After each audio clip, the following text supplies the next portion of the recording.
Iniciamos então nossa aula de hoje, nosso estudo bíblico de hoje. Nós estamos estudando já há algum tempo a Confissão de Fé de Westminster, de modo geral. Passamos já pelo capítulo 1, todos os artigos.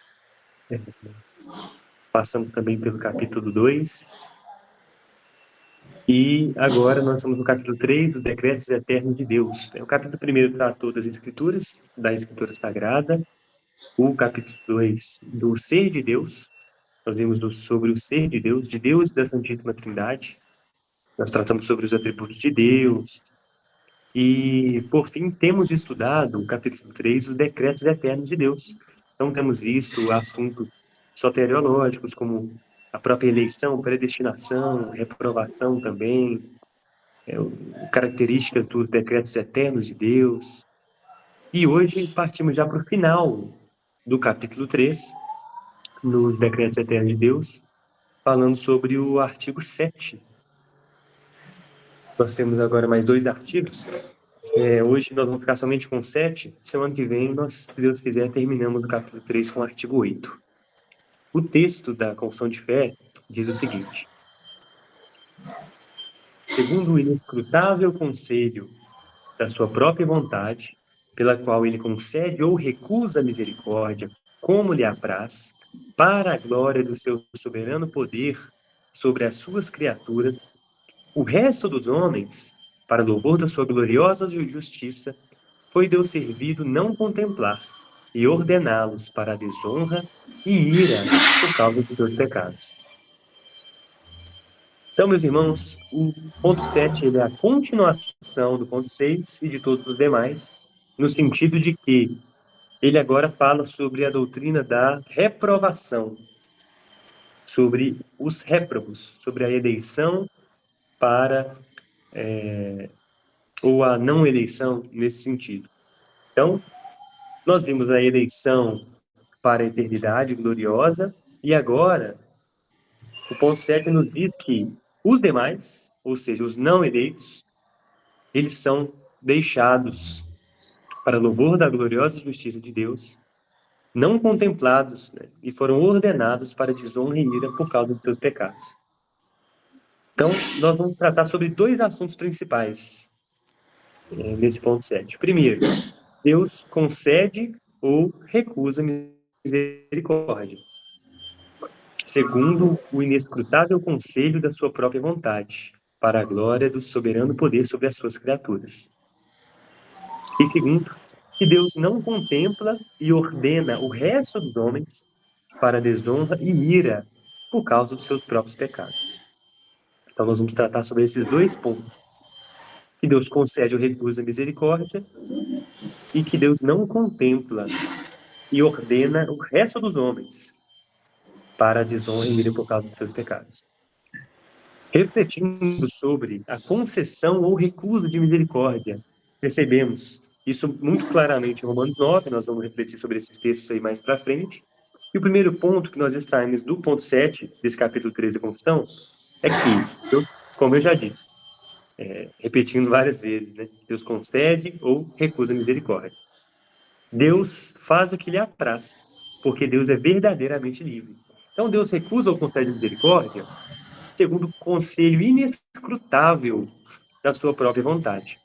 Então, nós vamos passar, meus irmãos, de forma até rápida sobre esses assuntos, porque esses assuntos já foram massivamente tratados nos pontos anteriores. Esse ponto 7, ele repete diversas verdades que nós já nos aprofundamos nas outras aulas, nos outros estudos. E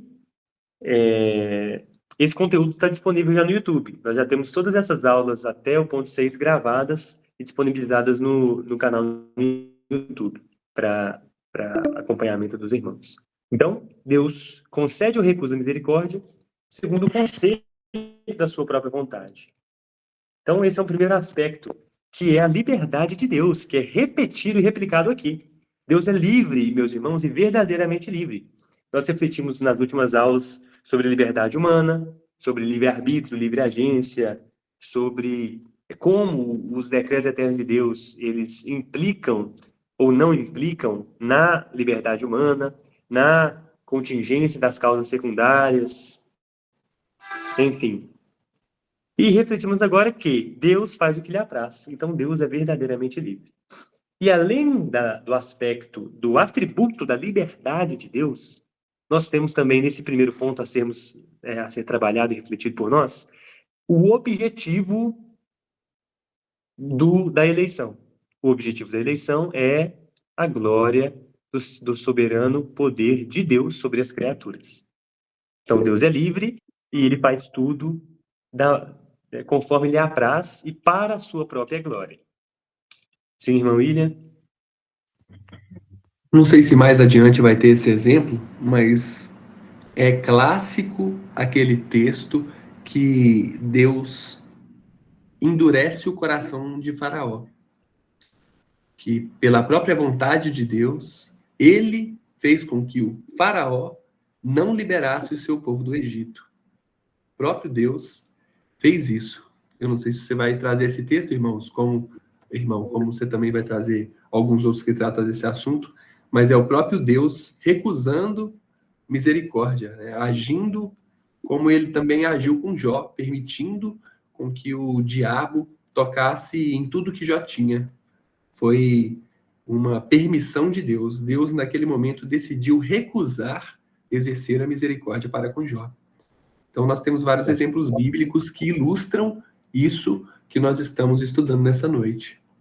É perfeito. Nós vamos nos aprofundar mais especificamente sobre a reprovação, a doutrina da reprovação, no ponto 2. E a questão de Faraó, ela é percebida no texto original do Antigo Testamento, no próprio texto de Êxodo, e, se eu não me engano, foi na aula do ponto 3 do capítulo 3 que nós refletimos sobre cada passagem em Êxodo que fala sobre o endurecimento do coração de Faraó. E acho que são 8 ou 10 vezes que no livro de Êxodo é mencionado o endurecimento ou amollecimento de coração por parte do próprio Deus e o endurecimento também do coração de Faraó por ele próprio. E esse texto de Romanos 9, do 16 ao 18, ele é o apóstolo Paulo aplicando o endurecimento de Faraó na doutrina da eleição no Novo Testamento. Só que eu omiti o versículo 17 aí, por falta de espaço no slide. Então, o texto diz o seguinte, Romanos 9, do 16 ao 18. Assim, pois, isto não depende do que quer nem do que corre, mas de Deus que se compadece. Versículo 17. Omitido aí. Porque diz a Escritura a Faraó: para isto mesmo te levantei, para em ti mostrar o meu poder e para que o meu nome seja anunciado a toda a terra. E o verso 18. Logo, pois, compadece-se de quem quer e endurece a quem quer. Então, o irmão William levantou o caso de Faraó, é exatamente um caso a ser percebido de forma muito óbvia e literal, que a concessão ou recusa de misericórdia provém do próprio Deus. E o próprio apóstolo Paulo utiliza esse exemplo no capítulo 9 de Romanos, um capítulo especialíssimo para que nós compreendamos a doutrina da eleição, os objetivos da doutrina da eleição também. E nós vamos explorar um pouco mais o capítulo 9 da carta aos Romanos. E agora, meus irmãos, de forma bem rápida, nós passamos pela oferta ou recusa de misericórdia por Deus, porque, como eu disse, esse assunto já foi tratado nas outras aulas com mais profundidade. Passamos agora a refletir especialmente sobre a doutrina da reprovação. O texto da Confissão de Fé claramente diz que Deus não contempla o restante dos homens. Então, nós temos a eleição até o capítulo 6, e agora no capítulo 7, a confissão nos diz que Deus não contempla o resto dos homens com sua graça. E ele ordena esse restante, essa massa da humanidade, para desonra e ira. E que isso ainda é feito por causa dos seus pecados. Então, o primeiro texto bíblico para a nossa reflexão é um texto na segunda carta do apóstolo Paulo a Timóteo, no capítulo 2, verso 20. Ora, numa grande casa, não somente há vasos de ouro e de prata, mas também de pau e de barro, uns para honra e outros, porém, para desonra. O apóstolo Paulo, para Timóteo, ele está usando a mesma linguagem que ele usa em Romanos 9, e que ele pega lá do profeta Jeremias, ou Isaías, né? Agora até me fugiu da memória, que é sobre o oleiro ter poder ou não sobre o barro. E em Judas 4, Judas, que é um capítulo único no Novo Testamento, a carta do irmão de Jesus, porque se introduziram alguns que já antes estavam escritos para este mesmo juízo, homens ímpios, que convertem em dissolução a graça de Deus e negam a Deus, o único dominador, e a nosso Senhor Jesus Cristo. Ele está falando, especialmente, o mesmo que o apóstolo João fala nas suas cartas. No culto de domingo nós refletimos sobre isso, que são os anticristos, os falsos mestres, os falsos cristãos que se levantariam no primeiro século como sinal, inclusive, da vinda de Cristo para a destruição do Templo de Jerusalém. Então, nós percebemos aí no texto da carta de Judas que alguns já estavam preparados de antemão também para o juízo, homens ímpios preparados. Então, nós temos aí essa reprovação, a eleição dos réprobos também. E certas pessoas, então, concluímos que foram soberanamente destinadas por meio da graça da salvação. Então, os eleitos, e aí nós vemos isso de forma muito clara até agora. E em Mateus 11, 25 e 26, naquele tempo, respondendo, Jesus disse: Graças te dou, ó Pai, Senhor do céu e da terra, que ocultaste essas coisas aos sábios e entendidos, e as revelaste aos pequeninos. Sim, ó Pai, porque assim te aprouve.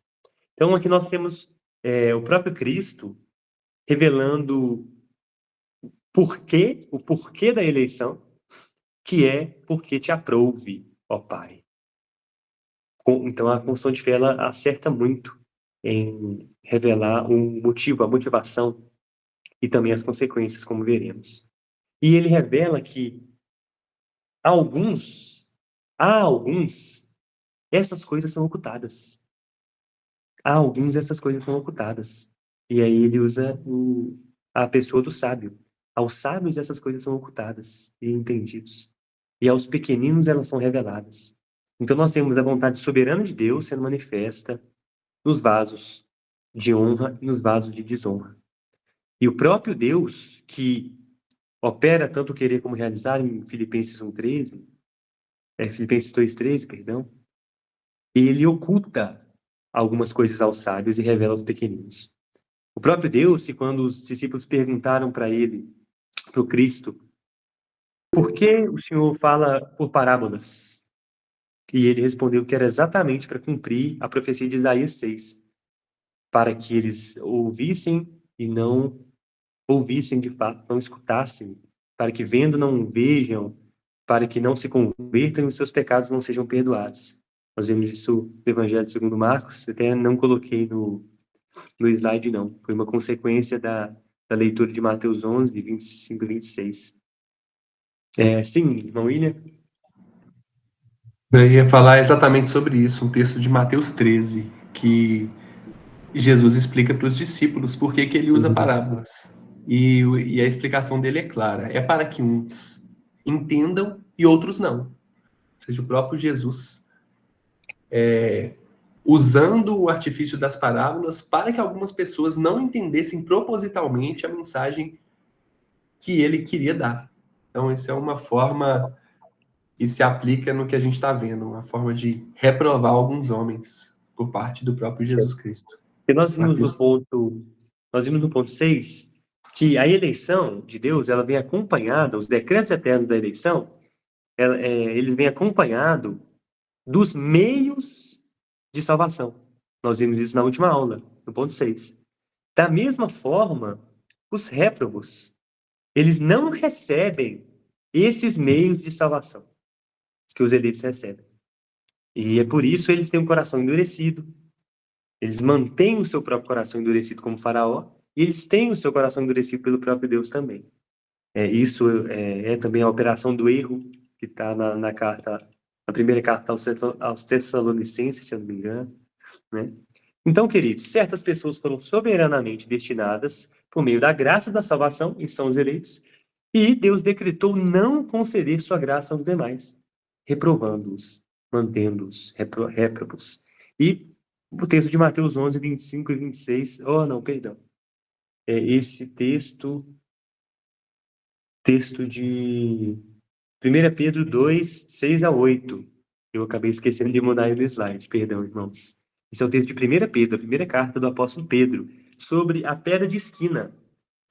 Diz o seguinte, a partir do verso 6, do capítulo 2. Por isso também na Escritura se contém: eis que põe em Sião a pedra principal da esquina, eleita e preciosa. Isso está ocultado aí por questão de espaço. Mas para os rebeldes, a pedra que os edificadores reprovaram, essa foi a principal da esquina. E uma pedra de tropeço e rocha de escândalo para aqueles que tropeçam na palavra, sendo desobedientes, para o qual também foram destinados. Então, nós percebemos que o próprio Cristo, que é a pedra de esquina da igreja, a pedra de esquina posta em Sião, para os que creem, preciosa, preciosíssima, essa mesma pedra que é Cristo, ela é colocada como pedra de tropeço e rocha de escândalo para os réprobos. Em Cristo eles tropeçam. Então, meus irmãos, nós temos a manifestação prática também dos decretos de reprovação de Deus. Então, queridos, Deus determinou tratar a todos quantos deixou em seus pecados com perfeita justiça, segundo os próprios méritos deles. E é assim que funciona o decreto da reprovação, meus irmãos. Deus determinou que todos estes que ele deixou e não derramou sua graça, todos estes foram deixados em seus próprios pecados, com perfeita justiça, segundo os seus próprios méritos. Então, Deus trata estes com justiça e dá a eles aquilo que eles merecem. E o Deus justo, meus irmãos, ele deve punir, está aí no próximo ponto.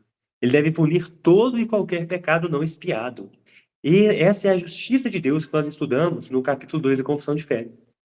O Deus justo deve punir todo o pecado, porque em Abacuque diz que ele não pode contemplar o mal. Deus não pode tolerar o pecado. Então, todo e qualquer pecado não expiado, porque o Deus justo, ele não pode contemplar o pecado. Então, o pecado do ímpio é punido no próprio ímpio, e o pecado do justo é punido em Cristo. Então, todo pecado é punido, absolutamente.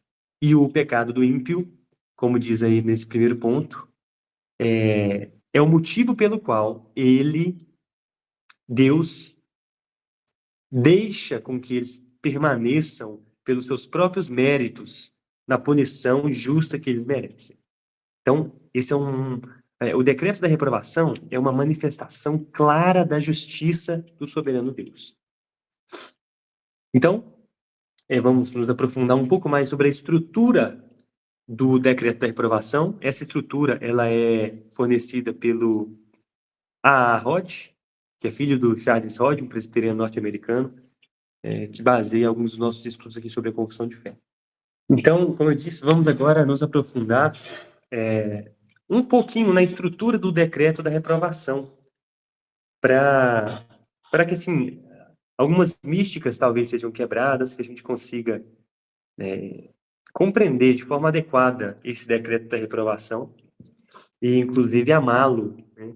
Amá-lo como soberana manifestação da gloriosa vontade do nosso Deus.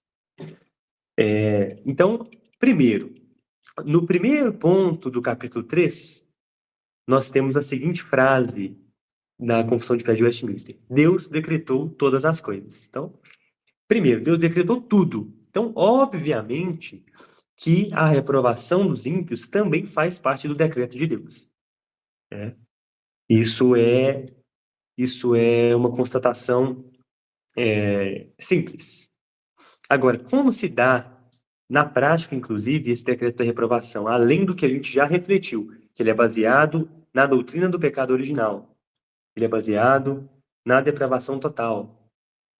Ele é baseado na justiça que o ímpio merece, do justo Deus que derrama o cálice da sua ira neles, porque os pecados deles não foram expiados por Cristo.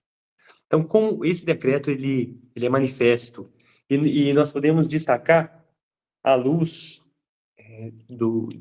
a Rod, que nós citamos aí, como eu disse, de vez em quando, que há no decreto da reprovação um elemento negativo, ou seja, que é manifesto, ou seja, não, mas que é manifesto na recusa de Deus de elegê-los para a vida. Então, um aspecto negativo do decreto da reprovação é que Deus se recusa a fazer alguma coisa. E, no caso, se recusa a elegê-los para a vida, como ele faz com os seus santos, com a sua igreja. Então, esse elemento negativo, ele é simplesmente a não eleição, ele é a ausência da eleição, e esse elemento negativo da ausência da eleição é baseado simplesmente, somente no beneplácito da vontade de Deus. Por quê? Porque os próprios reprovados não são piores que os eleitos. Isso vale a pena refletirmos sobre isso, meus irmãos. O que significa a reprovação ser baseada somente na eleição de Deus, no beneplácito da vontade de Deus? Significa que não há mérito nenhum no salvo. Da mesma forma que o demérito do não salvo não é pior do que o do salvo. Os réprobos, eles são igualmente pecadores dos eleitos, com os eleitos. Igualmente pecadores. Não há nada nos réprobos que os tornem piores do que os eleitos, do que nós. Se houvesse, logicamente, se houvesse algo de pior neles, nós então poderíamos fazer como os sinergistas e bater no peito dizendo que há mérito em nós, que nós somos menos piores, nós somos melhores do que os réprobos, do que os ímpios. Por quê? Porque nós temos fé, porque nós aceitamos a Deus o que eles não fizeram. Tem aquele pastor César Cavalcante, que tem um programa de debates, um debate com o batista dispensacionalista Granconato. Ele afirmou com todas as letras que sim, que ele era melhor sim do que um ímpio, porque ele aceitou a Cristo. Ele teve fé, o que o ímpio não teve. E essa é a consequência, meus irmãos, do antropocentrismo mesmo, do sinergismo. A consequência que leva ao desconhecimento dos motivos da eleição, que são o beneplácito da vontade de Deus. Porque não há mérito nenhum em nós para a salvação, e não há demérito nenhum nos réprobos, nos ímpios, nos condenados, que seja diferente do que nós apresentamos para Deus. Eles não são mais pecadores do que nós. Nós somos todos igualmente pecadores, igualmente merecedores do inferno. Sim, irmão William?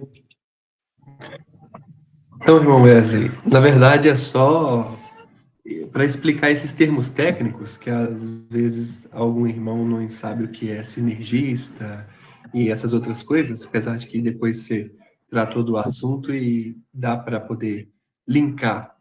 Mas o sinergista é aquele que coopera para a sua salvação. Então, quando o irmão Wesley traz que tanto aqueles que foram rejeitados, reprovados por Deus, quanto aqueles que foram abraçados e eleitos por Deus, ambos são pecadores da igual maneira. A única coisa que muda é o fato de Deus decidir punir o pecado de uns em Cristo e punir o pecado de outros nele mesmo, no próprio ímpio. E que aquele que acredita que é melhor do que o outro, ele acaba cooperando para a sua salvação, diferente dessa ideia que está sendo trazida aqui pelo irmão Wesley, como eles estão um exemplo de um pastor que teve que admitir que ele era melhor do que o outro, porque ele escolheu fazer coisas boas que o outro não escolheu. E aí torna desigual a santidade humana, né? Certo, irmãos, vale a pena, sim, explicar o conceito mesmo de sinergismo. No âmbito da salvação, nós utilizamos duas categorias, só existem duas, né? Não existe outra categoria. Nós temos o monergismo, mono, um, e o sinergismo que evoca coparticipação. Então, monergismo, quem é monergista acredita que a salvação procede somente de Deus. Então, monergismo quer dizer que somente há um agente e que esse agente de salvação é o próprio Deus. Essa é a posição reformada, a posição calvinista presbiteriana, da Confissão de Fé de Westminster. E o sinergismo, ele é a visão que evoca a cooperação do homem com Deus na sua própria salvação. E esse sinergismo, ele é o gênero, e dentro do sinergismo nós temos pelagianismo, semi-pelagianismo, talvez os irmãos já escutaram isso, o próprio arminianismo, que foi condenado no Sínodo de Dort como uma heresia. Então, quando a gente fala de arminianismo, especialmente, nós estamos falando sobre a característica do arminiano de dizer que ele coopera para a salvação. Então, um termo mais abrangente que vai abarcar tanto arminianos como católicos romanos, que pensam na salvação da mesma forma, né? Quanto ou- outras religiões também que defendem salvação pelas obras, né? Tudo isso está abarcado dentro de sinergismo. E somente o cristianismo bíblico é monergista. Somente o cristianismo bíblico defende exposto inclusive na teologia reformada, defende uma salvação que ela é completamente dependente somente de Deus e em aspecto nenhum da participação humana. Então isso é monergismo e sinergismo. Quando eu falar sinergismo, eu estou falando de pessoas que acreditam que o homem coopera para a sua própria salvação, diferentemente do que nós estamos aprendendo aqui, meus irmãos, com os textos bíblicos e tudo. Então, o elemento negativo é esse. O elemento negativo, ele é manifesto pelo fato de que Deus não elege. Então, há aí um não ato de Deus, certo? Não, é um não ato de eleição de Deus. E esse não ato é baseado somente na vontade de Deus, senão nós estaríamos diante de mérito aos eleitos, o que não há. Não, como a confissão diz, não há nada de pior neles, nos réprobos. Não há nada de pior neles do que em nós, por exemplo, do que nos eleitos. Nós somos igualmente pecadores diante da justiça santa do Deus eterno e soberano. E o elemento positivo do decreto da reprovação é que Deus, então, positivamente, ele trata conforme sua justa justiça. Então, Deus, o elemento negativo evoca um não ato de Deus, que é o ato de não eleger, e o elemento positivo evoca um ato de Deus, que é o ato de punir justamente conforme eles merecem. Então, a reprovação, no tocante ao elemento positivo, ela não é soberana, mas judicial. Entendam, quando diz que ela não é soberana, não é que Deus não está soberanamente decidindo, resolvendo, fazendo nos seus decretos eternos. É só sobre um aspecto desse ato. Esse ato, ele não é outro senão um ato judicial, um ato que não provém simplesmente da vontade de Deus, do seu beneplácito, da sua vontade, simplesmente. Ele é um ato necessário, que ele é oriundo do próprio caráter de Deus. Deus não poderia não punir. Por isso, não soberano, mas judicial.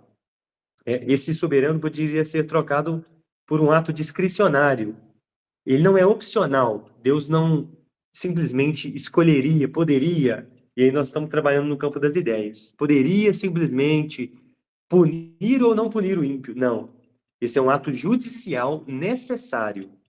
É isso que esse primeiro ponto do elemento positivo quer dizer. Enquanto Deus não elege negativamente, positivamente ele pune. e ele deve punir, porque punir o pecado faz parte do seu caráter, faz parte dos seus atributos. Então, Deus trata os réprobos conforme eles merecem, pelo prisma da absoluta justiça, como eu disse. Isso faz parte do próprio Deus. E aí, aprofundando um pouco mais aquilo que nós já tratamos, meus irmãos, a reprovação, então, ela exige um pressuposto para a nossa compreensão. Nós não conseguimos entender como Deus condena pecadores ao inferno se nós não entendermos que esses pecadores são pecadores, que esses homens são pecadores. Um pressuposto racional para a compreensão da eleição de Deus, especialmente da doutrina da reprovação, o decreto da reprovação de Deus, é que precede a ele a doutrina do pecado original, a doutrina da queda, a doutrina da depravação total, a luz da tulip mesmo, da depravação total. Então, antes de tudo, isso que até já é claro para nós, porque nós já refletimos sobre isso diversas vezes, nos demais capítulos da confissão, nos demais pontos até chegar aqui, mas não podemos deixar de falar, especialmente porque essa aula vai ser gravada no YouTube, outras pessoas vão assistir, outras pessoas podem assistir somente ela e não as demais, que um pressuposto é o pecado original, e as escrituras são claras a dizer que todos os homens são igualmente, por natureza, filhos da ira. Então, a natureza humana, por herança do pecado original, faz com que todos os homens sejam igualmente odiosamente merecedores da punição máxima da lei. Punição máxima da lei. E eu posso até citar texto de Tiago, não me lembro o versículo, mas diz que aquele que tropeçar em um só ponto se torna culpado de toda a lei. Nós temos o Salmo 14, Salmo 53, falando que não há um justo nenhum sequer. O apóstolo Paulo repete isso em Romanos 3. Nunca ninguém, não há quem entenda, não há quem busque a Deus, nunca ninguém te procurou. Não há um justo nenhum sequer. Enfim, não nessa ordem, mas o texto do apóstolo Paulo em Romanos 3, do 10 ao 12, especialmente, que ele replica o Salmo 14, informando realmente a doutrina do pecado original e como todos somos odiosos e merecedores da punição de Cristo. E por causa dessa condição, que a satisfação vicária da justiça divina foi absolutamente necessária para a salvação. Se não fôssemos todos pecadores e merecedores da graça, e merecedores do favor de Deus, a graça ela é propriamente merecida. Se não fosse isso, Jesus teria morrido em vão. Se não fosse isso, o sacrifício de Cristo, a satisfação vicária da justiça divina que foi satisfeita nele, no Messias, no Cristo, não faria nenhum sentido. Porque se homens não precisam de salvação, por que Jesus precisaria de morrer? Então, um pressuposto é a doutrina do pecado original, a doutrina da depravação total, exposta claramente nas Escrituras. Avançando, então,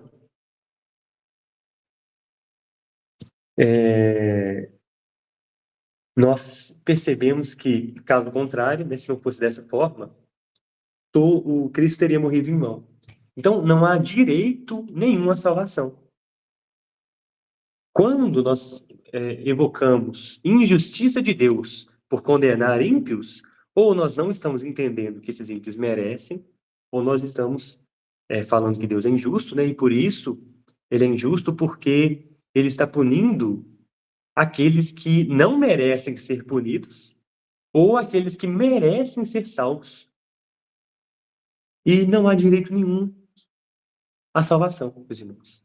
Esse direito à salvação, ele é completamente ligado, como nós dissemos já, ao sinergismo, a um pensamento errôneo e equivocado das Escrituras, que coloca o homem num papel de não pecador, de não só não pecador, mas de não inclinado a rejeitar Deus, como nós acabamos de ver.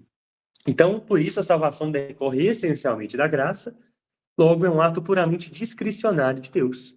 Discricionário. É um ato pelo qual Deus, como a gente já viu, pelo beneplácito de sua vontade, é um ato que Deus simplesmente ele escolhe fazer porque sim, porque ele quer. E isso não depende, como a gente já viu, do que quer nem do que corre, mas de Deus que se compadece, em Romanos 9. E agora, percebemos então que Deus ele assevera a sua justiça. E nós vimos Romanos 9, do 16 ao 18, agora nós partimos para a continuação do texto de Romanos 9. Como eu disse no início, Romanos 9 é uma grande ode à doutrina da eleição. O apóstolo Paulo ele conversa diretamente conosco nesse texto. Diretamente. Nós vamos lendo, e aí nós vemos aquela parte do início sobre o faraó, que Deus endurece quem quer e tem misericórdia de quem quer. E algumas vezes, não sei se com os irmãos no começo foi assim, mas vem na nossa mente exatamente essa pergunta, esse pensamento de que Deus é injusto. Então, o apóstolo Paulo ele já responde no verso 19. Ele responde: Dir-me-ás então, por que se queixa ele ainda? Porquanto quem tem resistido à sua vontade? Mas, ó homem, quem és tu que a Deus replicas? Porventura a coisa formada dirá ao que a formou, por que me fizeste assim? Ou não tem o oleiro poder sobre o barro para da mesma massa fazer um vaso para honra e outro para desonra? E que direi se Deus, querendo mostrar a sua ira e dar a conhecer o seu poder, suportou com muita paciência os vasos da ira, preparados para a perdição, para que também desse a conhecer as riquezas da sua glória nos vasos de misericórdia, que para a glória já dantes preparou. Então, meus irmãos, o capítulo 9 da Carta aos Romanos, ele é o apóstolo Paulo explicando para crianças como se nós fôssemos às vezes conversar com os nossos filhos, detalhe por detalhe, desenhado, aquela coisa de forma simples, clara, que ele traz de uma maneira muito óbvia. E toda rejeição a essa doutrina é quebrada pelo próprio texto inspirado por Deus, escrito pelo apóstolo Paulo. Quem és tu que a Deus replicas? Porventura a coisa formada dirá o que a formou, por que me fizeste assim? Então, queridos, eis a doutrina da eleição da reprovação. Aprove a Deus que alguns fossem salvos e aprove a Deus que alguns fossem mantidos no seu estado natural de reprovação, no seu corredor, né, na sua escada rolante, imparável escada rolante, que conduz o ímpio pelos seus próprios pecados para o inferno. E que direis se Deus... E aí o apóstolo Paulo expõe aquilo que a Confissão de Fé traz no seu texto, que é o motivo pelo qual Deus elegeu alguns para honra e outros para desonra.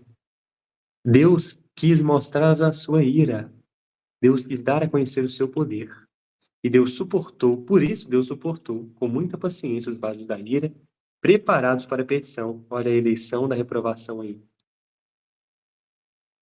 E também para dar a conhecer as riquezas da sua glória nos vasos de misericórdia, também preparados dantes para a sua própria glória. Então, meus irmãos, que essa doutrina, ela revela a soberania de Deus, isso é claro, isso é óbvio, e que ela pode nos incomodar, isso também é óbvio. Ela deve, na verdade, nos incomodar, pelo menos no primeiro momento, enquanto nós ainda estamos resistentes a Deus. Contudo, num próximo ponto, meus irmãos, de contato com a doutrina da eleição e da reprovação, ela deve gerar em nós amor, alegria. Um Deus justo, punindo pecados, deve nos alegrar, queridos. Então, para nossa aplicação pessoal, para que nós façamos com que essa verdade da eleição e da reprovação seja útil na nossa vida, de forma a nos conformar a imagem do Filho, como nós podemos, então, agir no nosso dia a dia conforme essa verdade? Nós devemos, meus irmãos, nos aprofundar no estudo das Escrituras, no conhecimento da justiça de Deus e no conhecimento do nosso próprio pecado, e do pecado humano. E aí só então nós vamos nos alegrar com a justiça de Deus sendo manifesta no ímpio. Só então nós poderemos cantar os salmos imprecatórios, meus irmãos, nos nossos cultos.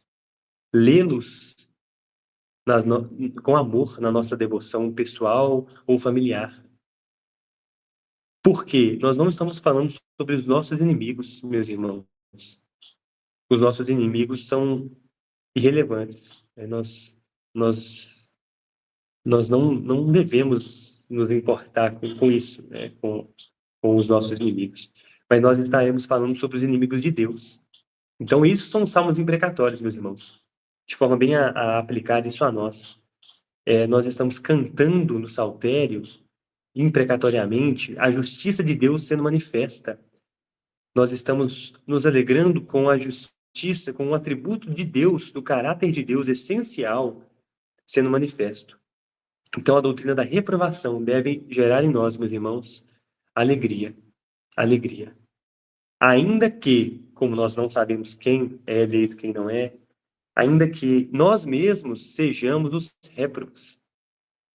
Nós conversamos aqui no escritório um dia com o irmão Gabriel, que não pôde participar dessa aula conosco hoje, exatamente sobre isso. E se Deus me punisse? Se eu estivesse no inferno amanhã, o que você sentiria, Wesley? Ele me perguntou.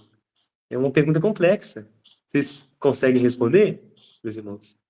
Se você descobrisse que, na verdade, você nunca creu e Deus te mandou justamente para o inferno, qual seria a sua atitude, a sua postura?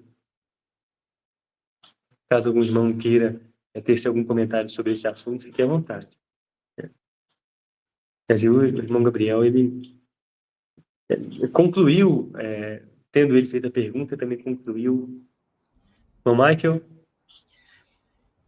A gente não consegue ter essa ideia porque a gente crê que é filho de Deus, né? Mas como eu te falei aquele dia, né? Se eu creio que eu sou filho de Deus, e creio, né, por ser filho de Deus, eu creio que sou salvo, né?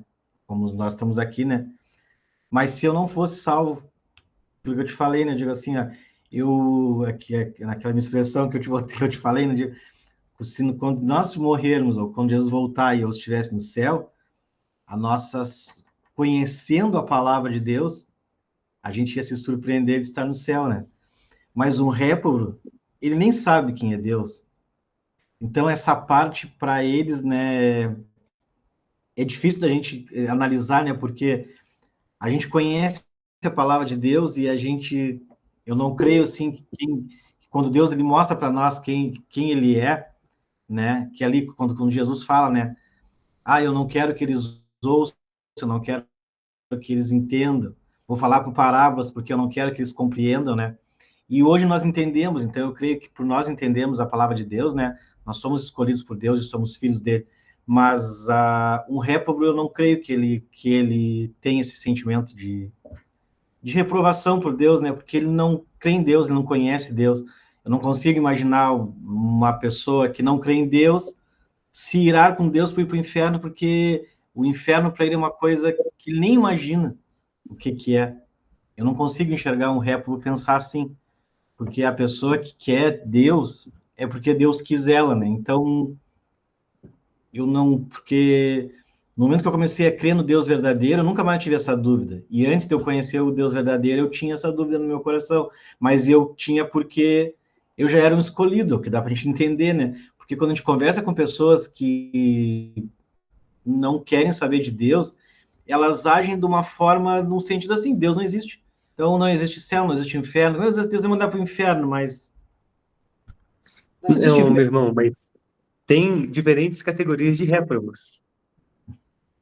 Esse tipo de réprobo, né, talvez um ateu literal, de certa forma, mas e aquele, o joio? aquele que está se enganando, aquele que crê no Deus falso, Eu foi acho que ele enganado. não pensa. Vou te dizer sinceramente, eu acho que ele não pensa nisso, porque ele crê no Deus verdadeiro. Todas as pessoas que eu conheço nessa característica que tu dá, eles creem verdadeiramente que creem em Deus. E para Então, mas eles, e quando ele acordar no inferno?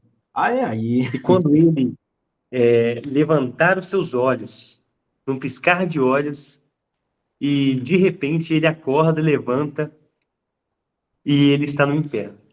E ele percebe, né, o que esse do seu exemplo aí, por exemplo, como ele agiria, como ele falaria.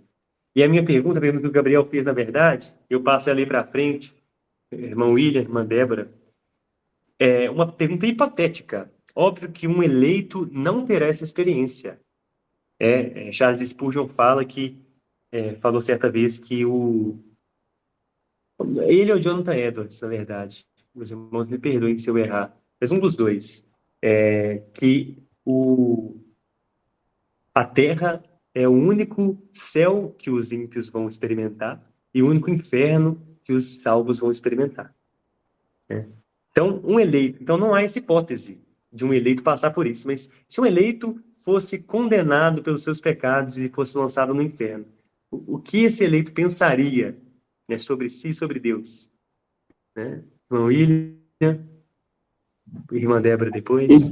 Então, meu irmão, eu achei interessante o que o irmão Michael disse, que eu penso que aquele ímpio mesmo, de carteirinha mesmo, tá lá escrito que ele é ímpio, que ele odeia Deus. Quando ele chegar no inferno, ele vai continuar irado, mas não porque ele refletiu sobre justiça ou injustiça, mas porque ele está num ambiente de sofrimento e ele já vivia aquele ambiente na própria terra, né? Mas também vão ter aqueles, e aí nós vamos chegar na resposta dessa sua pergunta, que vão ter a consciência de seu pecado e que vão achar justo a punição de Deus neles.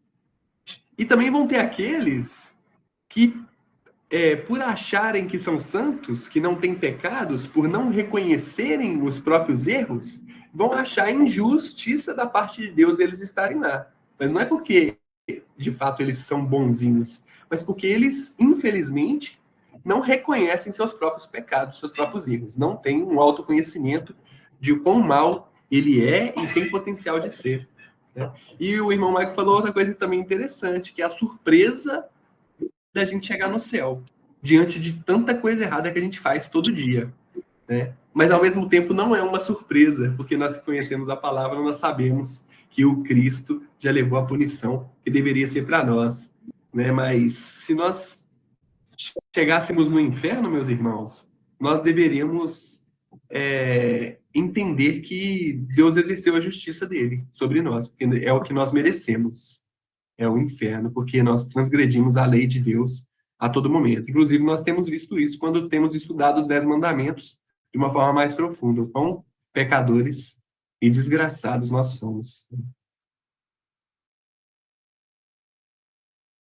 Certo, perfeito. Irmã Débora, pode Meu irmão, falar. eu vou falar assim de mim, de uma experiência que eu tive na minha adolescência.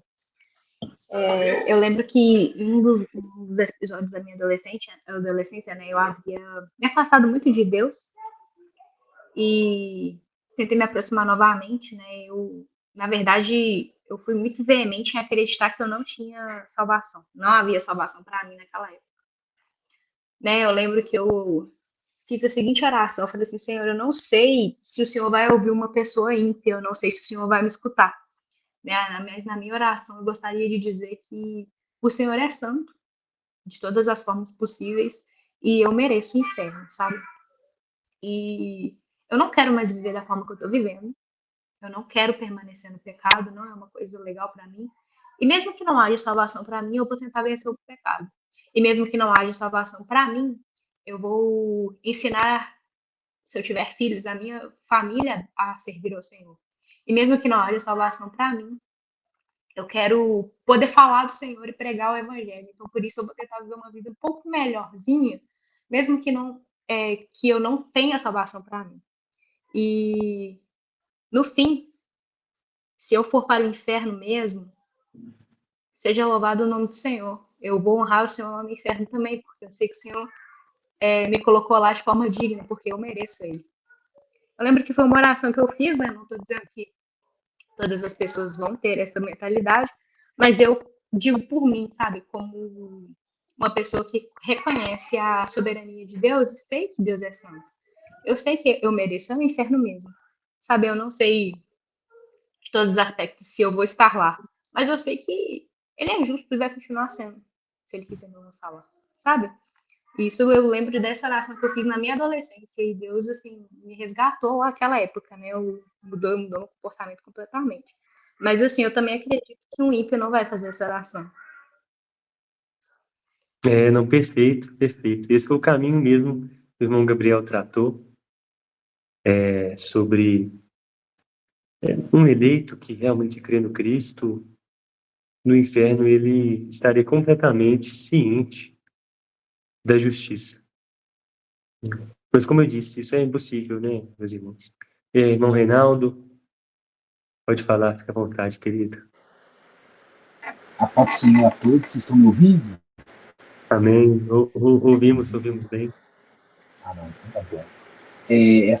Essa doutrina, né, da eleição, da reprovação, é uma doutrina que mexe com a gente, porque eu tinha essas dúvidas, confesso que algumas ainda vêm, mas eu lembro de uma pregação do Paul Washer, onde ele estava retratando justamente isso, e ele estava falando sobre a atitude do ímpio quando ele for reprovado, quando o Senhor o condenar.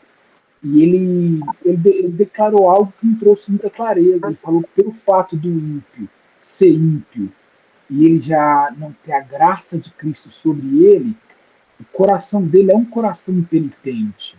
É um coração rebelde, onde a rebelião ela tem um trono muito forte. Então, esse ímpio dificilmente vai ter uma consciência de arrependimento. É provável que ele esteja no inferno, ainda assim amaldiçoando a Deus, falando que ele é injusto, justamente pelo fato do coração dele ser um coração rebelde, um coração duro, um coração onde, pela ausência da graça de Cristo, nunca irá reconhecer que era errado, que era um pecador. Muito pelo contrário, ele vai ver Deus como injusto por ter colocado ele naquela situação e praguejar o Senhor continuamente. Isso foi muito esclarecedor para mim, porque na minha adolescência a gente sempre tem a gente vive essas situações de será que eu sou salvo, será que eu não sou? Aí a gente vive intempéries na nossa vida que mostram que somos miseráveis e em outros momentos a gente se derrama em lágrimas de arrependimento e em outros momentos a gente vê depois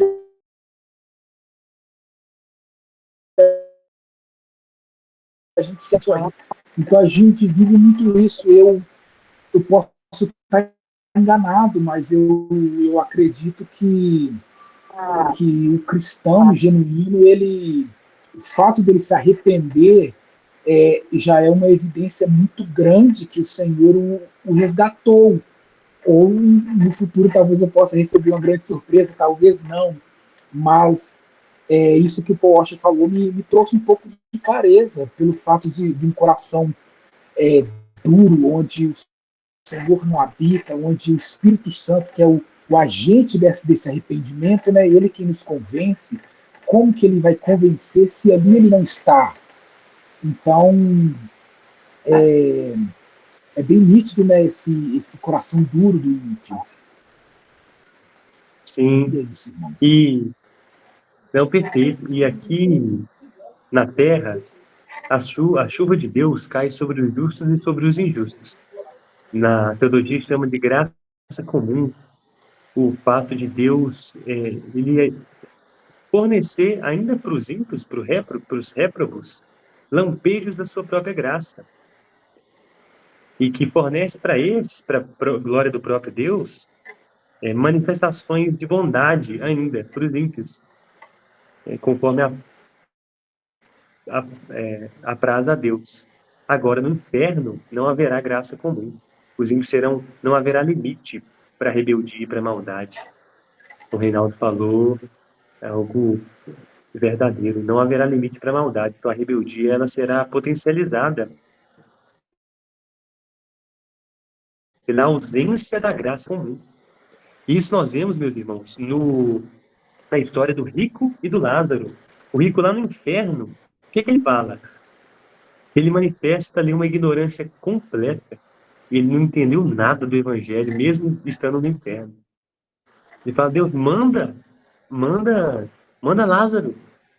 Ele continua ainda tratando Lázaro como um inferior a ele. Pede ao pai Abraão que mande Lázaro lá na casa dele. Ou que mande próprio. E aí Abraão responde. Ele tem Moisés e os profetas. Ele não precisa. Se ele não foi convencido, como você não foi, não será Lázaro, nem ninguém que os convencerão.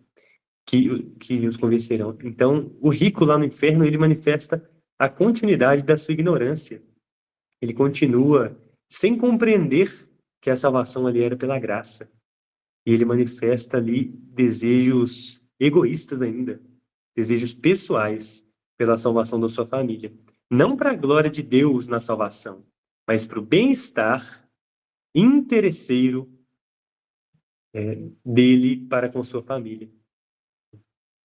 Então, meus irmãos, concluindo esses pontos, caso algum irmão queira se manifestar, fique à vontade também. Mas concluindo essa pergunta, e as considerações dos irmãos foram muito boas. O Gabriel mesmo respondeu com a Débora. Então, se Deus me condenasse ao inferno, eu não teria o que falar. Eu oraria no inferno e Deus seria glorificado. Porque eu estou justamente aqui, punido. Só, meus irmãos, só pode fazer uma oração dessa quem foi alcançado pela graça. Quem não tem essa rebeldia que o irmão Reinaldo falou no coração contra o Deus. Certo? Então, para a nossa aplicação pessoal, meus irmãos, como nós devemos lidar com a doutrina da eleição e, por consequência, com a doutrina da reprovação? Com a doutrina de que Deus, soberanamente, segundo o beneplácito da sua vontade, pelo conselho da sua própria vontade, para louvor da glória da sua graça e do seu poder, elegeu uns para salvação e outros ele manteve em seus delitos e pecados e justamente os puniu, lançando eles odiosamente no inferno. Como nós devemos lidar com essa doutrina terrível, meus irmãos? Entendendo que ela não é só terrível, apesar de ser terrível, ela é maravilhosa.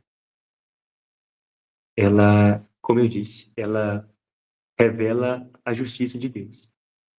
Ela revela um aspecto de Deus. E aí o sermão de domingo, o irmão Reinaldo e o irmão William vão lembrar, nós falamos um pouco sobre conhecer Deus por completo, não exaustivamente, mas o máximo possível, sobre não particionar Deus, sobre não misturar Deus com outras coisas. Então nós devemos buscar compreender Deus, quem Ele é, e amar Deus por cada uma das suas características. E a justiça de Deus deve ser louvada e adorada por nós, meus irmãos. Então, nós devemos nos alegrar na doutrina da reprovação. Ainda se o réprobo for eu. Agora eu posso piorar essa consideração aqui. Ainda se o réprobo, irmão Reinaldo, for a senhora Gislaine, ou o Christian, ou o John, ou a Alice. Que tristeza, né? Se a nossa família for réprobo. Na nossa reunião de oração, antes do estudo, nós oramos por familiares, pela salvação de familiares que nós amamos. Nós oramos por pessoas que nós amamos. Mas e se eles forem réprobos? Ainda assim devemos nos alegrar. Por quê, meus irmãos? Porque se trata de Deus e a justiça de Deus estará sendo feita. Então, ainda se for a Catarina e o Estevão, os meus 2 filhos amados, Raquel, minha esposa, ou eu próprio, ou William Christian, meu irmão, ou vocês, meus irmãos queridos, Se for, Deus ainda será justo. E nós ainda devemos nos alegrar nisso. Devemos ter prazer em Deus, meus irmãos. Ainda que seja complicado, né? Muito difícil. Sim, irmão William? Mas também nós precisamos de entender que, principalmente os nossos filhos, nós que cremos na aliança do Senhor, nós temos certeza da salvação deles. É uma certeza que nós também temos. Mas eu entendi o que você quis dizer. Ainda que fosse, nós deveríamos nos alegrar. Mas ainda bem que não é. Ainda bem que não é. Que Deus, ele é gracioso para conosco e para com os nossos, né? Isso. O que eu digo é que temos que nos alegrar em Deus independente da circunstância, ainda se for uma coisa tão terrível como essa. Agora, o William lembrou muito bem, e esse é o assunto da semana que vem. O último ponto, ponto 8 do capítulo 3, é sobre uma aplicação da doutrina da eleição nesse sentido, de nos dar alegria e esperança de que não seremos arrebatados da mão do Cristo, de que aquele que o Pai me deu virá a mim e de maneira nenhuma lançarei fora. E a ideia de que ninguém vem a mim se o Pai não o trouxer, e eu ressuscitarei no último dia. Esse é João 6,37, também o 44. Então, minha intenção não é nos entristecer, irmãos. Pelo contrário, é nos alegrar. Mas na semana que vem, essa alegria ela vai ser mais completa. O ponto 8 da Confissão de Fé, ele traz essa alegria como na conclusão dos cânones de Dort. De trazer mesmo a alegria que temos na perseverança dos santos, na doutrina da eleição, como ela gera em nós alegria, satisfação, confiança em Deus e segurança eterna na âncora da alma de que seremos feitos à imagem do Filho na eternidade, na sua gloriosa presença. Passar a palavra para o irmão Michael e após o comentário dele, caso o outro irmão não queira comentar, caso queira pode levantar a mão também, mas passo a palavra para o irmão Michael. Depois ele A caso Débora irmão... e o Reinaldo também levantaram a mão. Então, vocês levantaram ou vocês esqueceram de abaixar? Beleza. Não, isso que o irmão William estava falando agora, né? Mas aí, irmão Michael, rapidinho. Aí você já pode orar depois, por gentileza, encerrando o nosso estudo. Claro. Mas tu vai querer falar alguma coisa também do que eu vou falar. Isso aí que o irmão William falou agora, né? Da aliança, né? Da promessa de Deus para os nossos filhos, né? Eu não sei se você acompanha o pastor Adriano da Reformada, Congresso da presidente das Reformadas do Brasil. Ele tem agora um podcast, mais que 5 pontos. Não sei se vocês já viram alguma coisa. Eles começaram agora. Gama. E eles estavam falando sobre isso. Isso, Adriano Gama. E eles estavam falando sobre isso, né? Que é aquela visão federal que eu nunca tinha visto falar, que tem umas coisas que tiveram agora há pouco tempo, assim, de 2000 para cá. E eles estavam falando da nossa certeza que os nossos filhos fazem parte da aliança e a salvação, né? E isso é promessa de Deus, né? E a gente sempre, eu tinha pelo menos assim, ó, eu ensino meus filhos, né? E aí, tipo assim, a salvação ela é individual. É eles que vão perseverar e eles podem se desviar e eles podem perder a salvação. Isso é o que a gente tinha na mente, assim, antigamente, né? Mas quando a gente vai para a palavra de Deus, que é uma promessa de Deus para aquele que obedece, né? E os nossos filhos, né? Nossa família será abençoada até 1000 gerações, né? Amaldiçoada 3 gerações e as bênçãos para nós é até 1000, né? E quando nós cremos em Cristo, né? E colocamos, né? Botamos nossos filhos, né? Na aliança junto, porque antigamente era a circuncisão, né? Hoje é o batismo. Então, nós estamos declarando para Deus que eles também fazem parte dessa aliança. E isso, para nós, é uma certeza da salvação deles, pela fé, né? Eles podem viver o que eles querem, mas nós temos que crer que eles são salvos, né? Essa é né, eles estavam falando sobre isso, dizendo assim, meu filho pegou, um dos filhos dele tinha 5 anos. Aí lá ele errou lá, pecou, e ele chegou e falou ao filho dele, vai lá, pede perdão para Deus que tu vai ser perdoado. E aí vem uma pessoa e diz para ele, como tu sabe que teu filho vai ser perdoado? Teu filho só vai ser perdoado se ele for salvo. Aí ele dizendo, não, eu creio, por quê? Porque meu filho faz parte da aliança que eu também faço. Então, se ele pedir perdão para Deus, ele será perdoado, como eu também sou perdoado. Então, essa certeza que a gente tem dessa aliança dos nossos filhos fazerem parte, isso é muito importante para um cristão bíblico, né? Que a gente, né, tem aquela certeza assim, os nossos filhos também fazem parte da aliança, assim como nós fazemos parte da aliança. E isso é uma, tipo assim, uma alegria para nós, né? Sim, a gente ter aquela certeza, né, da nossa salvação e da salvação dos nossos filhos, né? Não sei se vocês já viram mais intensamente. Essa é a conclusão dos cânones de Dort, né? De trazer mesmo segurança eterna, como a carta aos Hebreus fala, que Jesus é a âncora da alma. Ele é também o alicerce da igreja. Ele é o pão que nos alimenta, o pão vivo que desceu do céu. Ele é a água viva. Então, meus irmãos, essa segurança, como o Michael falou, ela é real, né? Deve dar para nós muita alegria. E eu não vou comentar mais sobre ela, porque, como eu disse, na semana que vem o assunto vai ser as consequências da doutrina da eleição. As consequências da doutrina da eleição.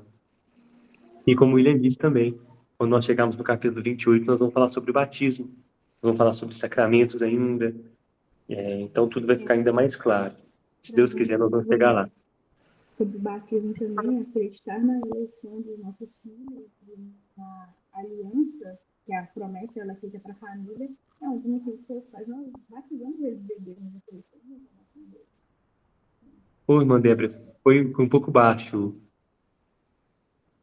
Seu áudio está baixo. Não sei se está dando para escutar agora. Agora está melhor. Esse ponto, né, de acreditar na salvação dos nossos filhos, né, na aliança, na promessa dada à família, esse também é um dos motivos pelos quais nós acreditamos e que devemos batizar eles bebês, né? Que eles fazem parte da aliança também, eles não deixam de fazer parte.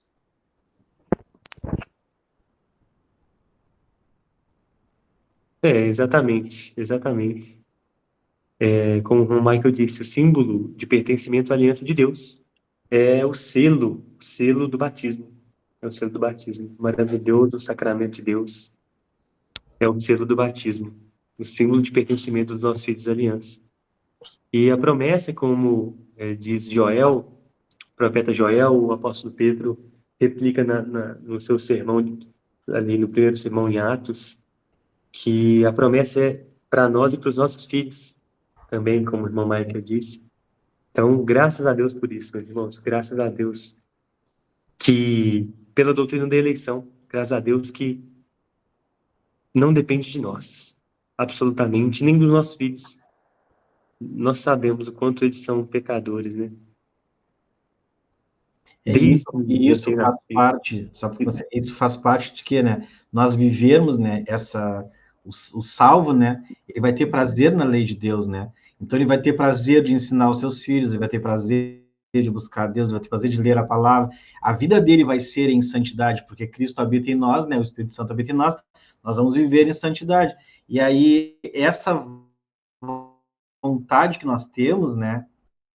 Que não vem de nós, eu tenho certeza absoluta disso, já falei várias vezes para vocês, eu amo, né, estar aqui com vocês, eu amo estudar a palavra hoje, tá uma chuvarada aqui, será que vai ter hoje, né, a gente já fica assim, hoje eu vou descansar, não vou participar, e lá no fundo do coração, eu quero que tenha, é tudo, não tem, é uma luta que a gente tem, né, da carne com o espírito, né, então eu tenho que ter uma vida com Cristo, né, verdadeira, e passar essa vida verdadeira para os meus filhos. Eles têm que, essa parte do pacto, né, da aliança, né, elas têm que ser vistas em nós.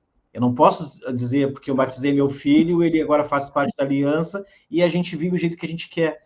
Não, por fazer parte dessa aliança, nós vamos ter uma vida com Cristo, e os nossos filhos vão presenciar isso, né, e quando eles forem mais velhos, eles vão lembrar do que eles viveram com nós. Tudo que vocês fazem hoje, que os de vocês ainda são pequenos, né? Tô falando do Wesley e do William, né? Não sei, os outros têm filhos mais velhos. Mas assim, né? Hoje vocês estão plantando neles e com certeza vocês vão colher porque é promessa de Deus, né?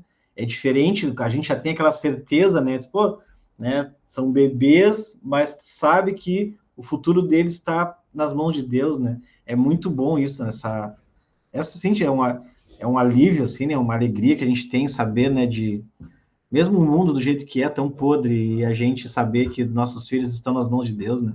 É maravilhoso.